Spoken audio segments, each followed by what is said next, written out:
চুচুড়োর জন্য চিন্তা ভাবনা কি? দেখুন, চিন্তা ভাবনা তো অনেক আছে এবং অনেক প্রস্তাবও আমরা দিয়েছি। আমাদের সবথেকে বড় যেটা চাহিদা, যে একটা সদর শহর, সেই সদর শহরে যেরকম পৌরসভা হওয়া উচিত তার বলা যায় ক্রিয়তংশও নেই। অতএব এটাকে একটা কর্পোরেশন হওয়া উচিত, এবং কর্পোরেশন হলে আমরা অনেক সুযোগ সুবিধা আমার শহরবাসীর বাড়বে।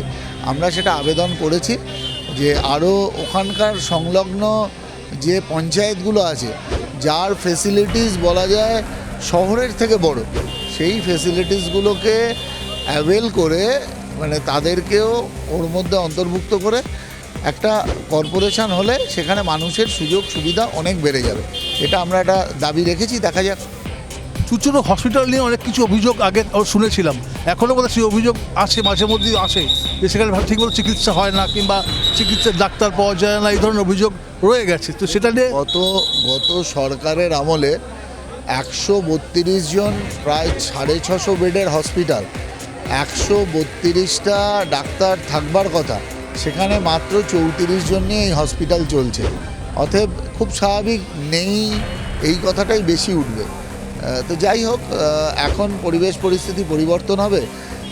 এমনকি আজকের বাজেটে মানে নাম্বার অফ ডক্টরসের যারা পড়াশোনা করবে তাদের সিট অনেকটা বেড়েছে, এবং পোস্ট গ্র্যাজুয়েটেও সিট বেড়েছে। আমরা আশা রাখছি আগামী 2-1 বছরের মধ্যে এই ডাক্তার ছিল না যে সমস্যা, সেটা অনেকটা আমরা কাটিয়ে উঠতে পারবো।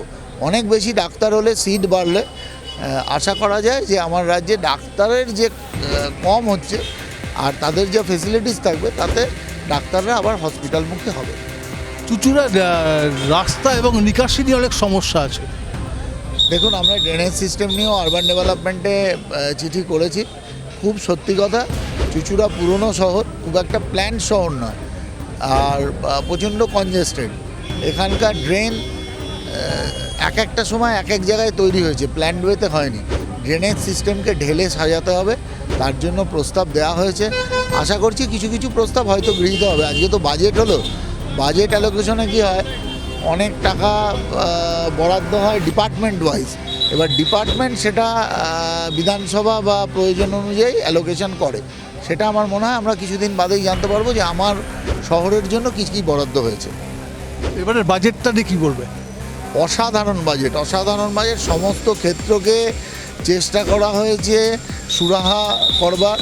আইসিডিএস থেকে শুরু করে অঙ্গনওয়াড়ি কর্মী, প্যারা টিচার, প্রত্যেকেরই দীর্ঘদিনের দাবি ছিল, এবং সেই দাবিগুলো খুব সঙ্গত ছিল।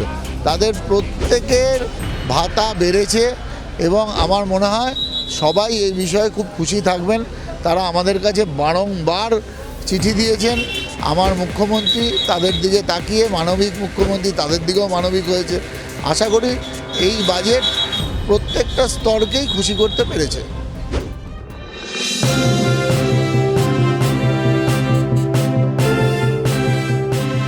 আপনারা দেখছেন শক্তি 24x7, voice of truth, power of people.